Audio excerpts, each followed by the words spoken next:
Les abeilles mellifères sont travailleuses et utiles à l'homme. Elles seraient même intelligentes. Mais avant d'être domestiquées, elles appartenaient à la grande famille des abeilles sauvages. Une vaste parenté dont les talents restent encore largement méconnus. Dans la campagne française, on dénombre 831 espèces d'abeilles sauvages. Cette diversité est un bienfait pour l'homme et la nature.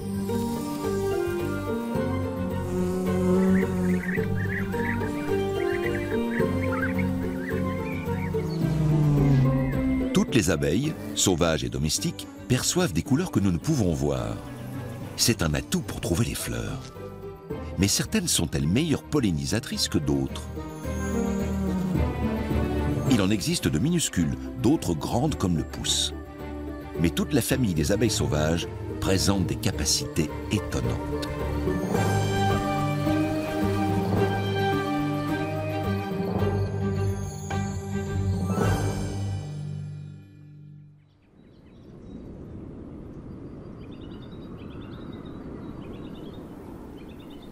Un talus herbeux, un sol nu et sec. C'est un habitat idéal pour les abeilles sauvages.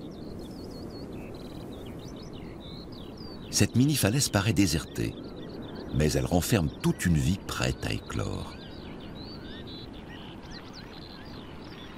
Dès les premiers jours du dégel, lorsque le soleil réchauffe la terre, la nourriture des abeilles surgit du sol. Le tussilage fleurit souvent dès le mois de février, peu avant que les premières abeilles sauvages ne sortent d'hibernation. Les andrènes et les collettes, les premières à quitter leur nid, se mettent tout de suite en quête de fleurs. Au cours du vol, les abeilles se chargent électriquement et les fleurs présentent une charge électrique opposée. Voilà pourquoi les grains de pollen semblent sauter sur l'insecte. Ainsi, le tussilage est pollinisé, même quand l'abeille qui le butine est un mâle qui ne s'intéresse qu'au nectar. Le pollen, la partie mâle de la plante accrochée au poil de l'insecte, doit atteindre les organes femelles de la fleur. Pour le tussilage, c'est une question de survie. Des plantes sont capables de modifier leur charge électrique en un rien de temps, afin qu'un maximum de pollen se fixe sur l'abeille. Les abeilles sauvages n'ont pas d'apiculteurs pour leur offrir un abri. Elles s'en construisent donc un elles-mêmes. Nombre d'espèces font ainsi leur nid dans le sol.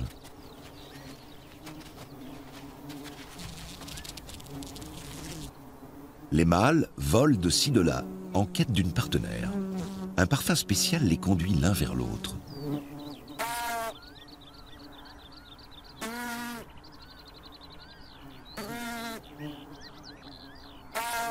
Des bourdonnements accompagnent l'accouplement. Le bruit attire d'autres mâles. L'accouplement des collettes du saule donne lieu à des scènes tumultueuses. Ici, plusieurs mâles se disputent une femelle.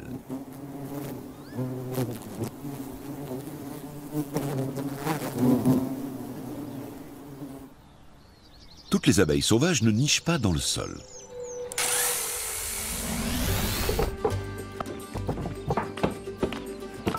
Pour les observer, il suffit d'assembler quelques planches et d'y faire des aménagements. Le nid doit avoir un toit et un fond isolé pour résister aux intempéries. Bien conçu, cet hôtel à abeilles servira pendant des années. Il sera très apprécié des espèces qui couvent dans les tiges évidées ou les trous creusés dans le bois. Si l'hôtel est bien orienté au sud, les premiers hôtes arriveront dès le début du printemps. Et beaucoup y resteront. Divers comportements pourront être observés. Par exemple, des abeilles maçonnes mâles se battant pour les femelles.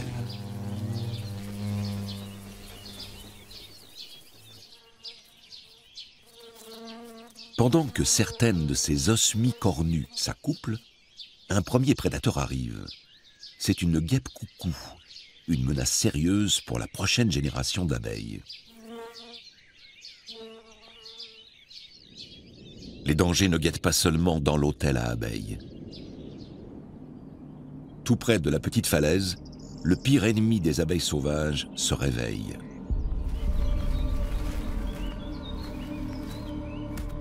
L'insecte qui émerge de la terre n'annonce rien de bon pour les collettes du saule. C'est un coléoptère, plus précisément une femelle de méloée violet, et elle a une faim de loup. Sur le versant exposé au sud, les premières pulsatilles apparaissent.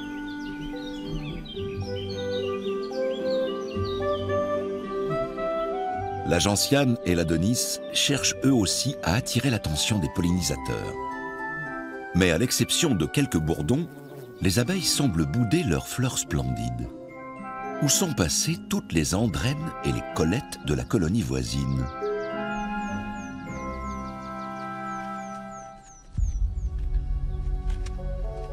Voici un insecte que la floraison du versant sec semble attirer. C'est la femelle de méloée violet qui se dirige vers les énormes fleurs.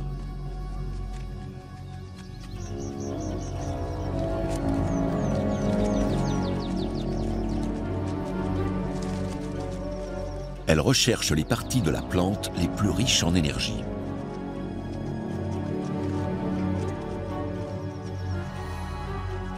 Cette femelle porte en elle plusieurs milliers d'œufs. Pour qu'ils arrivent à maturité, elle doit se nourrir en permanence.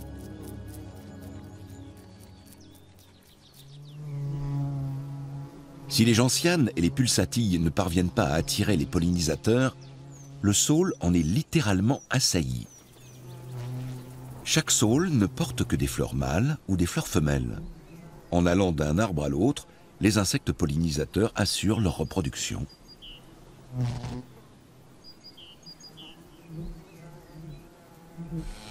Comme son nom l'indique, la collette du saule apprécie tout particulièrement les chatons de cet arbre. Elle butine peu les autres fleurs. Chargée de pollen, la collette revient vers son nid qu'elle avait bouché avec de la terre avant de partir.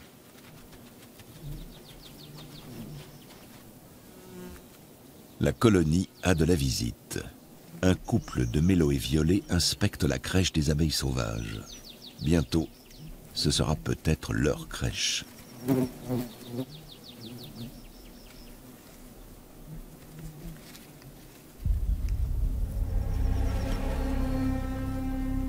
Ces coléoptères ne sont pas les seuls ennemis de la collette du saule.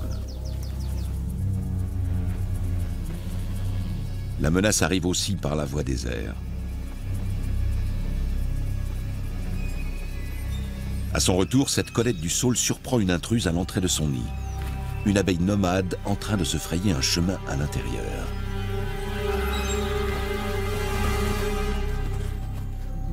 Elle avait presque réussi son coup.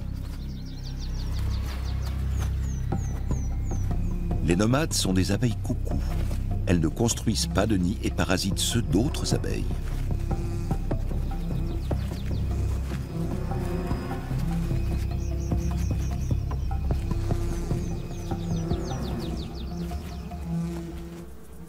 Nombre d'abeilles sauvages ont leurs abeilles coucou attitrées. Ainsi, une sphécode albilabris indique souvent la présence d'un nid de collette du saule.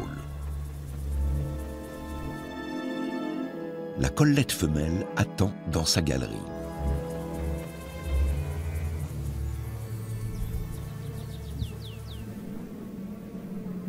La sphécode se glisse dans la cavité pour tenter de déposer un œuf aussi vite que possible sur la réserve de pollen de la collette. Avec les muscles de leurs ailes, les deux abeilles produisent des bourdonnements aigus.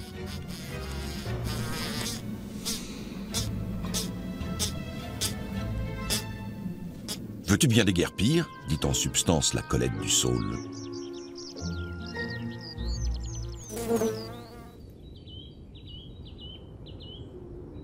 Les dernières gelées nocturnes ne gênent pas la floraison de printemps.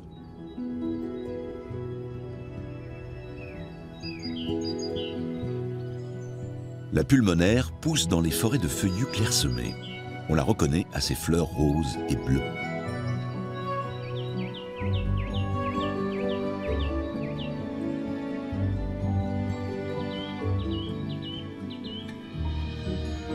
Au départ, le bouton de fleur est toujours rose. Au fil des jours, ses pétales se teintent de bleu. Les abeilles, comme l'anthophore aux pattes poilues, apprennent vite à associer les couleurs des fleurs à la présence ou l'absence de pollen. Elles économisent ainsi une précieuse énergie. La plante sera à coup sûr pollinisée si les osmies ou abeilles maçonnes visitent ces jeunes fleurs roses.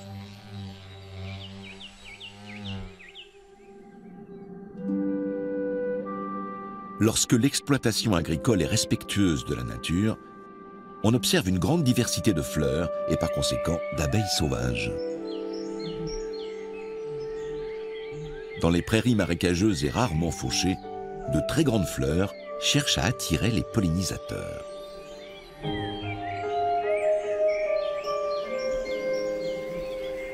Des fritillaires pintades. Ces fleurs sont relativement rares. En France, elles se concentrent dans l'ouest du pays.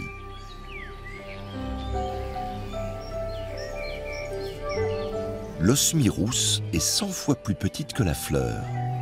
Une seule corolle suffit à la rassasier. Chacun des 6 pétales possède une glande qui produit du nectar sans interruption pendant 3 jours. L'autel à abeilles est désormais entouré de fleurs multicolores.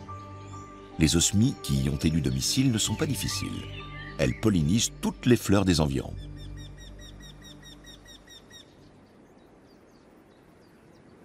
Pour que les abeilles puissent polliniser une telle abondance de fleurs, le printemps ne doit pas être trop froid. Les récoltes de fruits sont toujours plus belles quand il y a des abeilles sauvages en abondance. La petite Lasioglossum marginatum rentre au nid chargée de pollen. C'est sa récompense pour avoir dispersé des grains de pollen sur les fleurs femelles au cours de son butinage. Les arbres fruitiers grouillent de guêpes et d'abeilles, domestiques et sauvages. La biodiversité et le taux de pollinisation sont plus élevés sur les exploitations durables où l'on a peu ou pas recours aux insecticides. Les abeilles Lasioglossum marginatum font leur nid dans le sol. À mesure qu'elles creusent, la terre s'accumule à l'extérieur. L'entrée du nid se trouve au sommet de ces petites cheminées. Les nids sont souvent les uns à côté des autres. Leurs monticules qui émergent dans la prairie évoquent des modèles réduits des termitières de la savane africaine.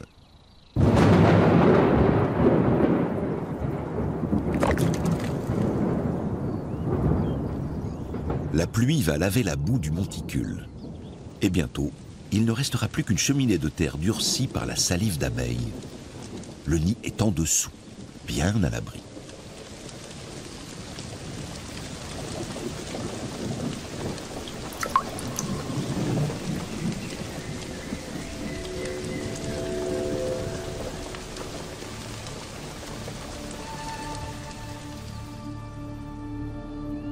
À la différence de la plupart des abeilles sauvages, les Lasioglossum marginatum vivent en société. Elles ont une reine qui peut vivre 6 ans, un âge canonique à l'échelle des abeilles. Peu après l'éclosion, les ouvrières bâtissent des cellules souterraines pour stocker le pollen. Il servira à nourrir les larves.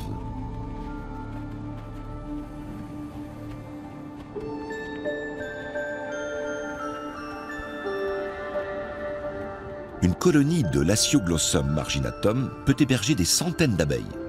La reine se distingue à peine des ouvrières.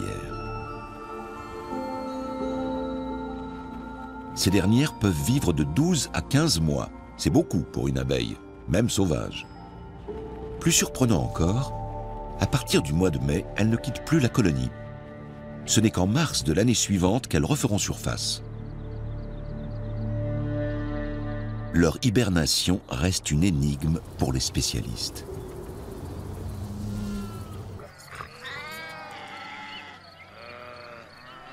Un troupeau de moutons n'est pas un danger pour l'abeille sauvage. Au contraire, les Lasioglossum marginatum ont besoin de sols argileux, avec peu de végétation. Elles n'aiment guère les champs exploités de façon trop intensive. L'idéal, ce sont les prés pâturés 1 ou 2 fois par an, car les moutons rasent les plantes vivaces et les arbustes qui pourraient empêcher la lumière du soleil de réchauffer le sol. Les ouvrières, qui attendent l'année suivante nichées à 1 mètre de profondeur, ne survivraient pas sans le berger et ses bêtes.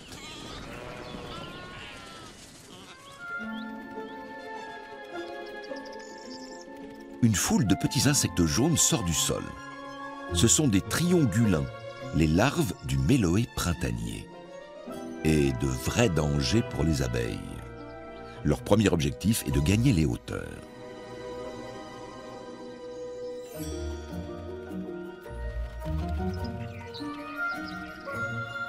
Une fois bien installés dans une fleur, les triongulins guettent les abeilles sauvages.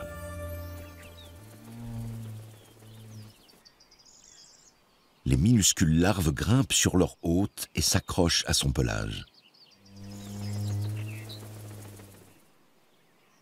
Commence alors pour les triongulins un voyage dans l'inconnu. Si les petits passagers clandestins ont de la chance, ils ont saisi les poils d'une abeille de la bonne espèce. La réserve de pollen se trouve au fond de la galerie de cette lasioglosse. C'est là que les triongulins descendent. Une seule larve de coléoptère va sortir gagnante de l'affaire. Après avoir avalé l'œuf d'abeille et le pollen, elle se transformera en nymphe. Elle ne quittera le nid que l'année suivante sous forme de méloé printanier. Où qu'elles se trouvent, dans le sol comme dans le bois mort ou les tiges creuses, les larves d'abeilles sont sans défense contre les parasites. Pour les protéger, la plupart des abeilles sauvages scellent l'entrée de leur nid.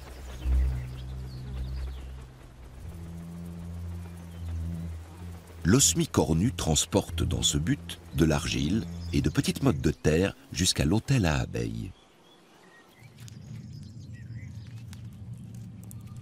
Les larves sont à l'abri à l'intérieur. Elles ne ressemblent pas encore à leurs parents. Elles passent leur journée à manger la bouillie que leur mère a préparée à base de pollen et de nectar.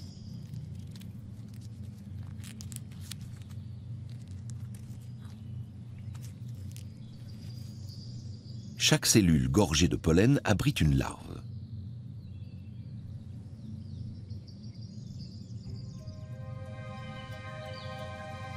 Ici, elles sont relativement en sécurité.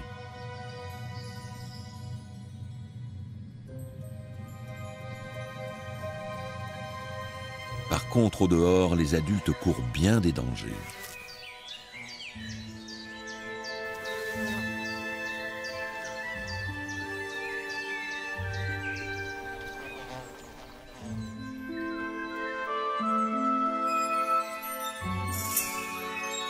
Cette araignée crabe a revêtu la couleur d'une fleur de rosier du Japon.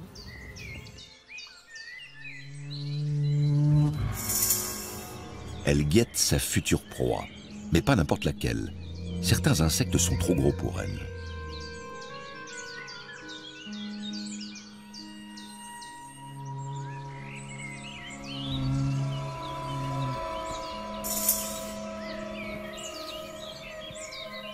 Une Andrena Hemorrhoa, c'est parfait.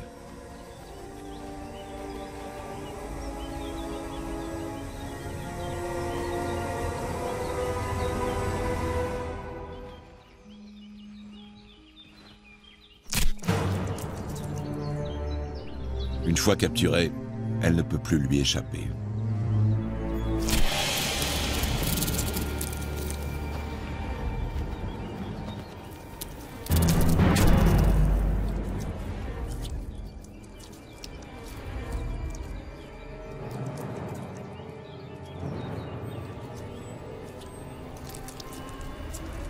Une morsure empoisonnée à la nuque dissout les tissus internes.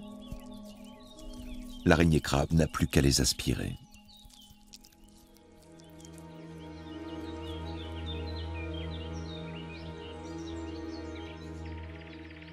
Les abeilles maçonnes n'utilisent pas seulement des gîtes artificiels, bien sûr. Un trou dans un tronc ou une tige creuse de diamètre convenable font très bien l'affaire. Mais comment ces trous se forment-ils ? l'abeille sauvage n'est pas capable de les creuser.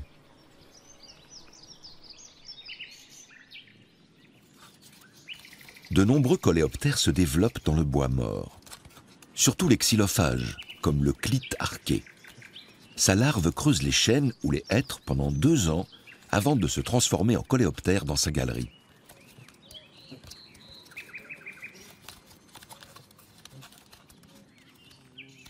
Quand il émerge du bois, il laisse derrière lui un trou de 7 cm de profondeur. À peine s'est-il envolé qu'arrivent les premiers intéressés, comme cette guêpe coucou. Les coléoptères s'accouplent sur le bois et y déposent immédiatement leurs œufs. Chacun d'eux va bâtir un futur logement pour hyménoptères. Un trou creusé est rarement laissé de côté.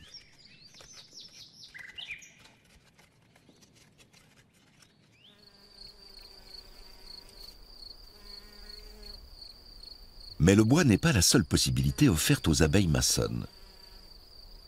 Il existe aussi des maisons préfabriquées.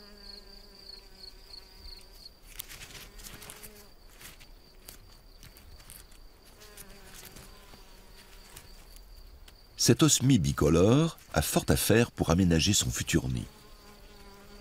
Pour commencer, il faut mettre la coquille d'escargot dans la bonne position.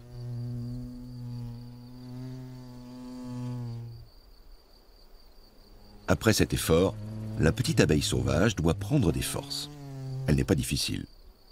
Le principal, c'est qu'il y ait du nectar sucré.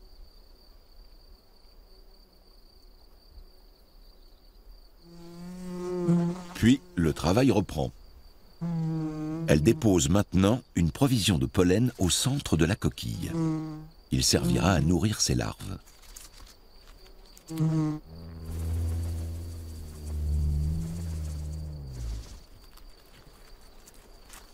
Ensuite, elle construit un opercule à base de cailloux et de ciment végétal pour barricader l'entrée du nid.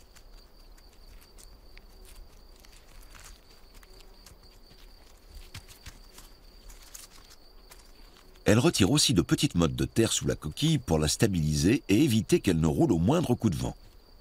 Mais l'abeille est loin d'avoir terminé.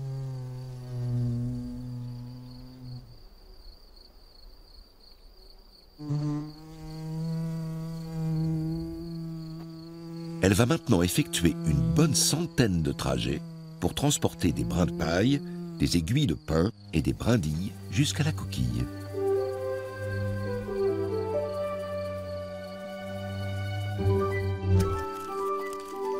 Elle les entasse pour camoufler son nid et le protéger des intempéries.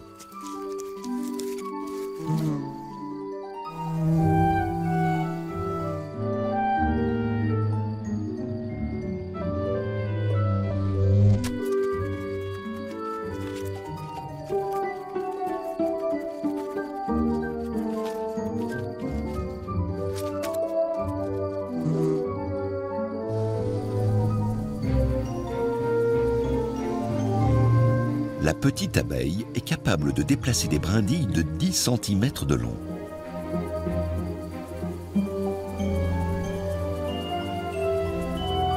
Il faut 3 ou 4 jours pour que tout soit prêt. Au cours de sa vie, qui ne dure qu'1 mois et demi, l'abeille installera ainsi 5 à 10 nids. Un travail de titan pour un si petit insecte.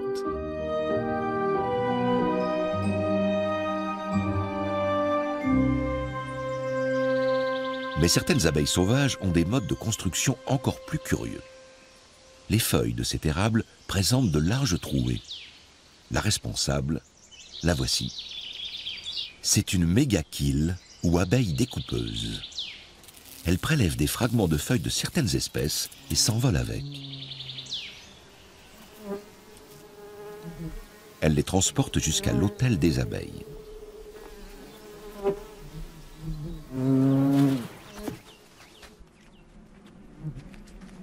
Ces feuilles vont lui permettre de construire les cloisons d'une série de cellules.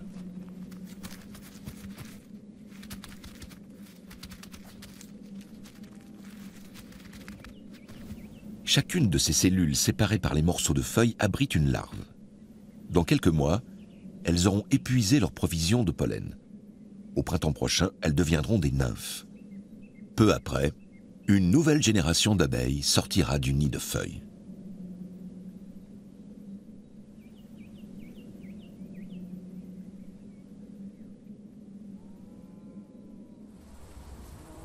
L'utilisation de papier peint est largement répandue chez les abeilles sauvages. Voici une espèce très rare, une Hoplitis moxari. Elle habille l'entrée de sa galerie de pétales, de préférence de fleurs de lin. Pour sa décoration intérieure, elle apprécie aussi le coquelicot. Le matériau végétal renforce les cloisons colorées des alvéoles. Il a aussi probablement une fonction hygiénique. La spécialisation, le fait de se limiter à certaines plantes comme matériaux de construction ou source de pollen, n'est pas sans danger. Si la plante se raréfie, l'abeille risque de disparaître. Le coquelicot couvre parfois des champs entiers. Et parfois, il est lui aussi percé de trous.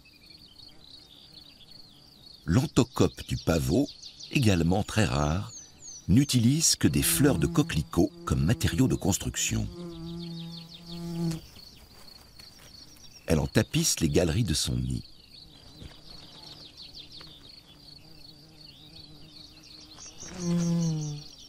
Pour l'instant, cette pente sèche forme un petit site bien protégé.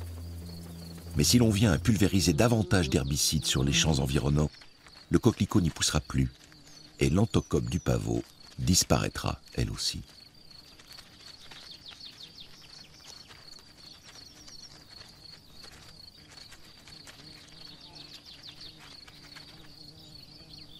Comme la plupart de ses congénères, l'anthocope du pavot ne survit que là où est pratiquée l'agriculture extensive. Les abeilles sauvages sont des indicateurs de la bonne santé de l'environnement. L'agriculture durable est aussi cruciale à leur survie que l'existence de zones naturelles protégées.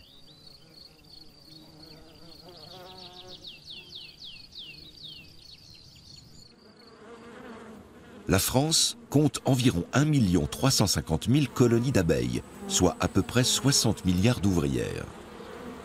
Au début du printemps, il faut y ajouter les mâles. La seule tâche des faux-bourdons est de s'accoupler avec les jeunes reines. En dehors de cette mission, ils ne sont que des pensionnaires sans intérêt pour la colonie.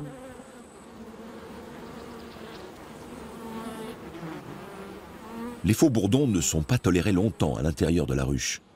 Bientôt, on ne les laisse même plus entrer. On les retrouve dans les environs, affaiblis, proie facile pour de petits prédateurs comme le carabe doré.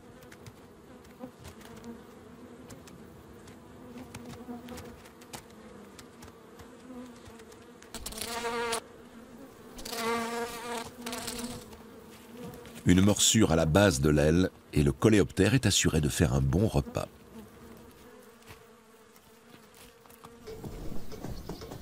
Les abeilles sauvages profitent souvent de la proximité des hommes. Quand on nous demande quels animaux sauvages vivent dans les fermes, on pense d'abord aux hirondelles, même si leur population est depuis 40 ans en forte régression. Mais les anthophores aux pattes poilues apprécient également l'atmosphère de l'étable. Elles y sont à l'abri du vent et des intempéries. L'arbre de la cour, un marronnier d'Inde, leur procure nectar et pollen en abondance. Les marronniers ont eux aussi un système de signalisation. Le jaune signifie « il y a quelque chose à prendre ici ».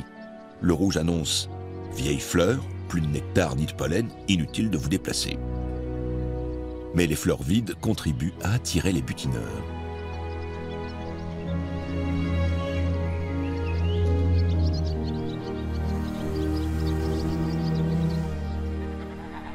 Cette vieille ferme offre un refuge à un grand nombre d'abeilles sauvages. Une Antidie cotonnière a pris ses quartiers dans un poteau de la clôture. Elle aime les fleurs violacées de l'épierre officinale. La fleur s'épanouit justement derrière la ferme, dans une prairie où prospère une grande variété de plantes. Le mâle de l'Antidie cotonnière possède des épines dures à l'extrémité de l'abdomen. c'est un petit insecte agressif. Gare à l'abeille qui s'approche de la zone qu'il s'est appropriée. Le sphinx colibri est protégé par sa grande taille. Il peut boire tranquillement le nectar de l'épierre.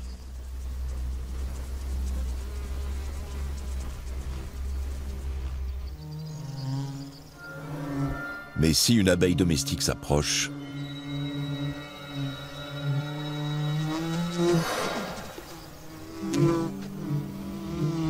cette attaque en règle a fait fuir la butineuse. Pour observer les anthidies cotonnières, il suffit de planter des épierres dans ces plates-bandes ou dans un pot. Ces fleurs seront bientôt l'objet d'une surveillance étroite par un mâle intrépide.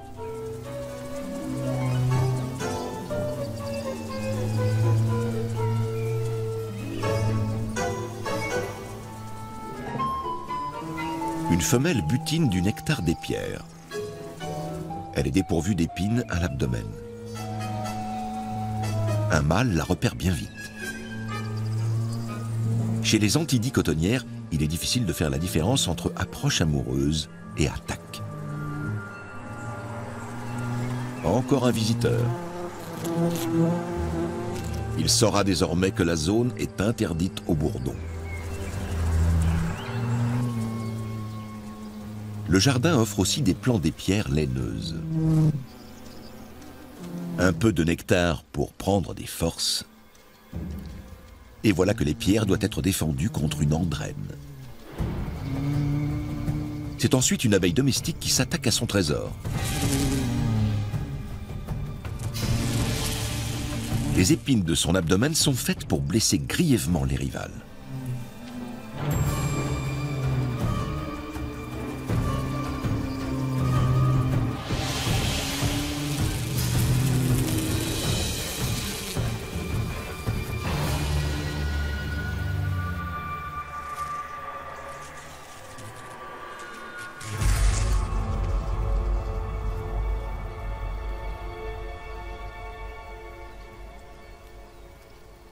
La femelle fait enfin les yeux doux à ce soupirant très vindicatif.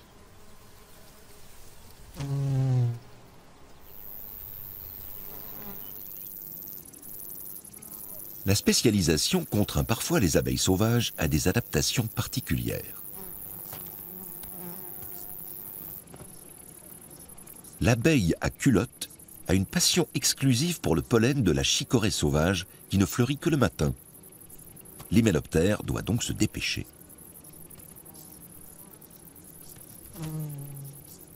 Chaque jour, elle aménage une cellule de son nid.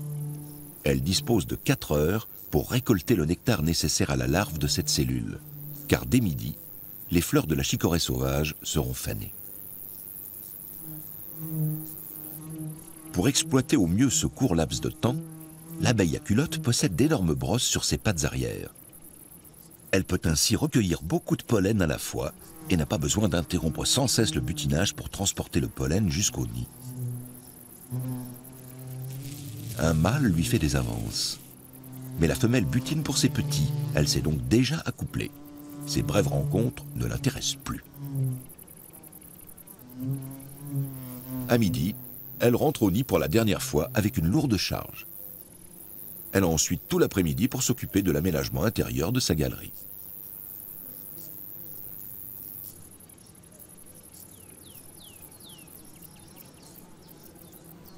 Le soir, l'activité des abeilles diminue.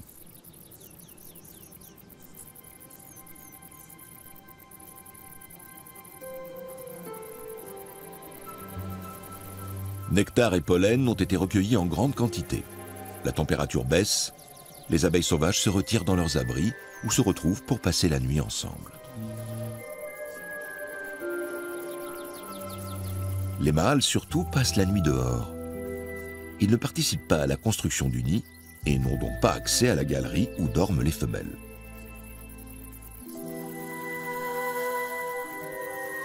Certains mordent dans un roseau et passent la nuit ainsi.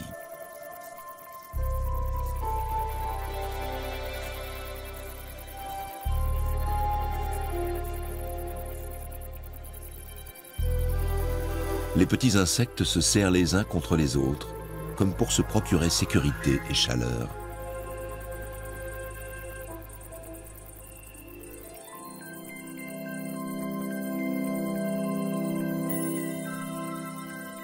Enveloppées par la nuit, les abeilles s'endorment.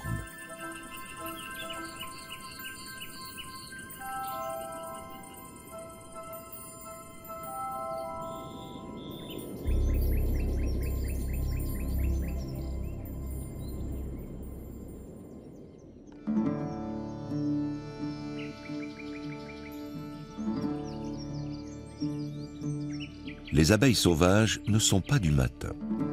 Tant que la rosée recouvre les prairies, elles ne bougent pas.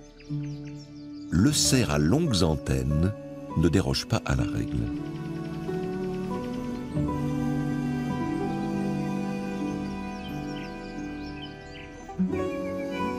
Lentement, la petite société s'éveille.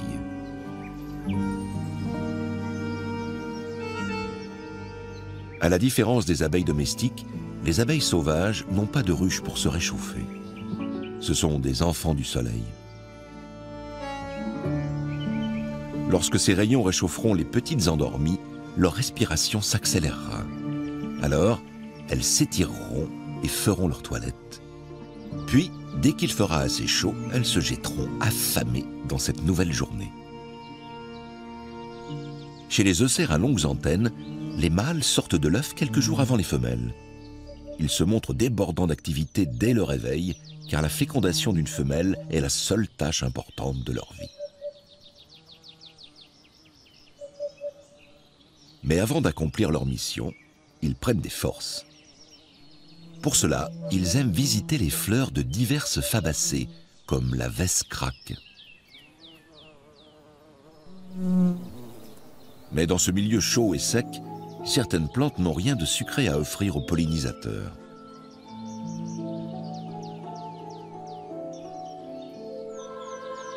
L'Ophrys bourdon est une orchidée.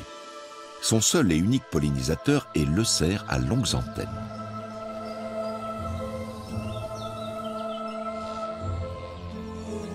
Contrairement aux autres fleurs, l'Ophrys bourdon n'offre pas de récompense aux insectes pour leur service.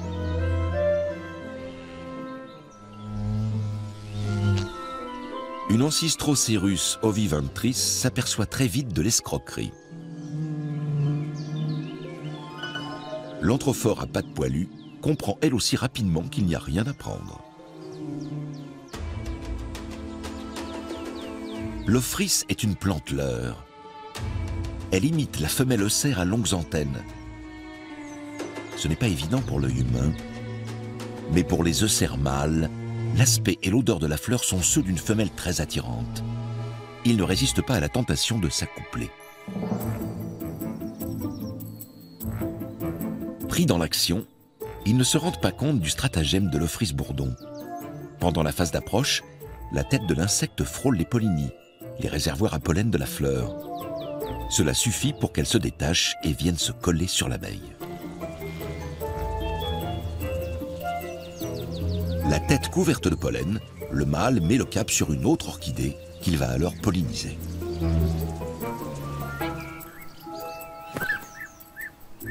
Sauf en cas d'imprévu.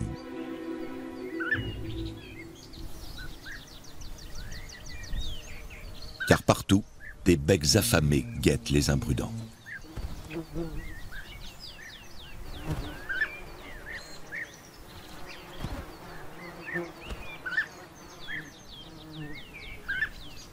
À mesure que l'été avance, les abeilles sauvages se font rares.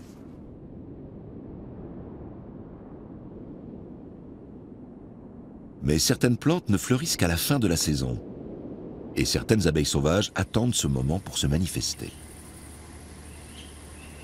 Comme souvent, un versant argileux inondé de soleil offre des conditions de vie idéales.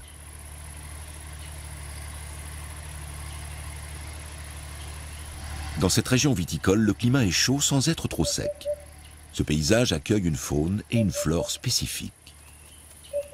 Ici vit une parente de la collette du saule, cette abeille que l'on a vue aux prises avec les méloées violets et les sphécodes. Cette Colette est également spécialisée. Sa plante nourricière n'est pas le saule, mais le lierre qui fleurit tardivement dans la saison. Un petit poisson d'argent partage son logement avec une Colette du lierre. Elle part butiner. Comme toutes les abeilles sauvages, elle boit du nectar et recueille le pollen pour nourrir ses larves.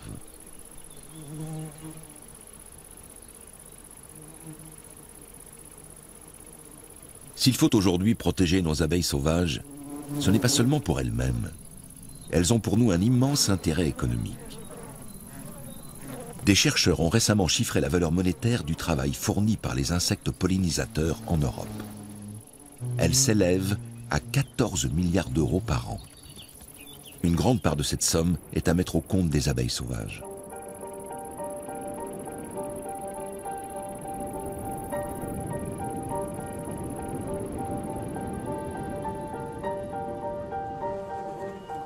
Un essaim d'abeilles domestiques échappé d'une exploitation apicole s'est établi dans un tronc d'arbre mort. Il a facilement survécu à l'été. Mais qu'adviendra-t-il de lui avec l'arrivée de l'hiver ?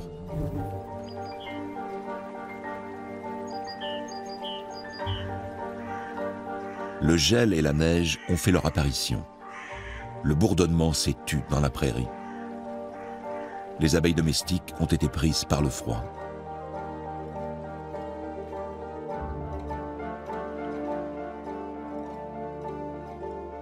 Les abeilles sauvages volaient déjà de fleur en fleur à l'époque des dinosaures.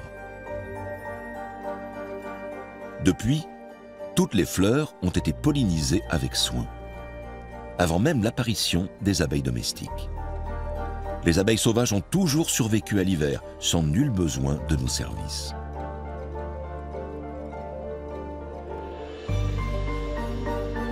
Mais les ruches des apiculteurs n'en sont pas moins irremplaçables, car elles ne pollinisent pas seulement des milliers de fleurs dans les environs de la colonie, elles nous donnent aussi la cire et le miel.